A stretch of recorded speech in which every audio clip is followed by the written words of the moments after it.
All right, so Cardano just had one of its biggest announcements in years, and many people don't even know it happened. But this could have major impacts on Cardano's price for the long term. It could help push it to all-time record highs. And if you couple this with what's going on in the overall market, regulators in the US, like things are looking really good, because right now, in terms of Cardano, we have seen that it has officially had the Plomin hard fork. And this is something that they've been talking about and working on for years now. And so with this, ultimately what it means for investors is that Cardano plans transition to full decentralized governance after Wednesday's Plomin hard fork. And with it, it's set to transition to a fully decentralized governance, basically meaning that ADA holders can vote on key decisions such as protocol upgrades, treasury withdrawals, and government proposals. And so this is something that long term is very impactful for Cardano and the overall ADA blockchain, because if we're looking at it, now ADA holders have like real voting power on what goes on with the blockchain, when if you're looking at Solana or Ethereum, that's simply not the case. So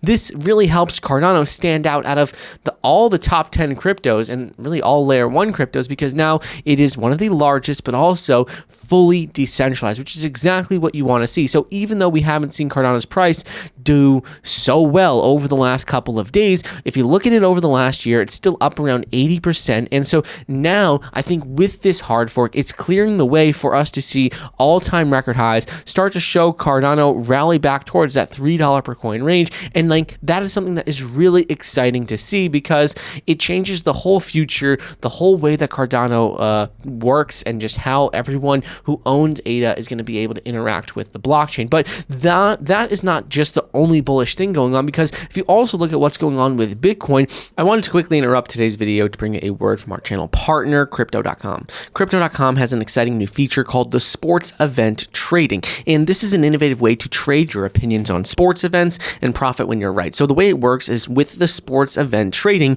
you make a simple yes or no decision. For example, if you think a team will win and the contract price is $25, you pay $25 to open your position. And if your opinion is correct, you'll receive $100 as your payout. So that's a profit of $75 minus small fees. So it's pretty straightforward. And the best part about it is that you don't even have to wait until the game ends. If your team's odds improve during the event, you can close your position early. So let's say you buy a contract for $15 and your team advances to the semifinals, raising the contract value to $35. You can sell it at $35 for a profit of $20 minus fees, and you don't even have to wait to see the final result. So this feature is fully CFTC regulated and available in all 50 US states, which offers a safe and compliant way to trade. You can trade directly in USD or even convert your crypto to fund your positions. Plus, all payouts are settled within 1 business day after the event concludes. So to make this even better, Crypto.com is offering $10 worth of CRO as a bonus when you sign up using my link in the description and you complete your first sports event contract trade. So details are all in the description, but use my link and take advantage of this special offer and start trading in the sports event section today. Anyways, let's get back to the program. We could see that Bitcoin right now is doing extremely well. We've talked about it over the last couple of weeks, how right now Bitcoin's just been trading sideways in between this $100,000 and $108,000 per coin range. And so until we see a daily close above this key resistance right here, which is 106.5, well, until we see a daily close above this range, I'm expecting us to just continue trading sideways for the next couple of days, even next couple of weeks, until we see some sort of major catalyst, whether that's going to be with the US government, whether that's going to be with some news coming out with regards to crypto or an institution buying crypto. Like, we don't know what the exact house is going to be. What we do know right now is that we have a strong support and a strong resistance. So I'm expecting us simply to trade sideways. And right now, things are looking good, right around $104,000 per coin. That's a nice price, a nice level to be at. You know, we're really just right in the middle of this range. So I think it's very likely that we could drop back down to 100. I think it's also very likely that we could hit 106. Just keep an eye out on those daily closes, because a daily close below 100,000 means we're very likely to retest this level, but a daily close above 106.5 means we're very likely to start rallying higher, start rallying to that $120,000 per coin range. Now let's also talk about what's been going on with altcoins, because De.Fi is a project we've talked about in the last couple of videos, and it was supposed to have a major launch taking place, but the launch didn't happen. And they said, look, Last week was incredible. We hit record with $30 million in 24-hour volume for De.Fi. Bought back over $1 million of De.Fi, partnered with Bybit, partnered with KuCoin, released their AI agent score, and announced the upcoming AI agent on Twitter.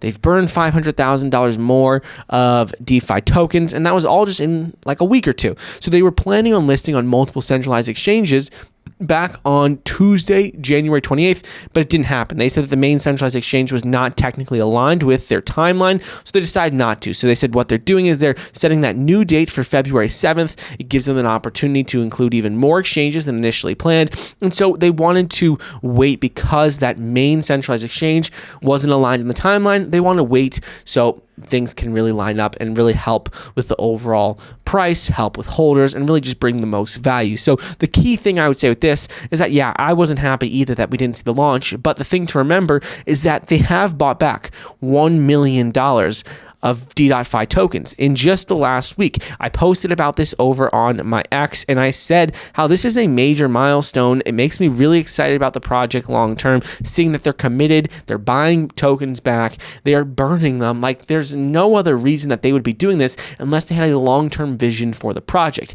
Next altcoin I also want to go over is with Lingo, because Lingo, since their launch, Lingo holders have staked more than 46% of the tokens claimed. So while we're seeing a lot happen in terms of other altcoins dropping significantly over the last couple of weeks, like we've seen many altcoins drop substantially, we've actually seen that Lingo has been able to hold its price very nicely in the last month. It's up around 20%. Really, we've just been holding right around that 38 to 39 cents per token range the last couple of weeks. And a lot of this has to do with the fact that Lingo has a very high percentage of people staking their tokens. Lingo stakers are winning iPhones, vacations, gift cards, Rolexes, NFTs, airdrops, and just rewards over $100,000 every few weeks. And so this is one of the major things going on for Lingo. But not only this, they also have just recently announced that next week, Lingo is officially going to be live on Solana. And this is going to be a massive, massive move for the project because they originally launched on Base. They saw hundreds of millions of dollars in volume. A lot of people excited about it,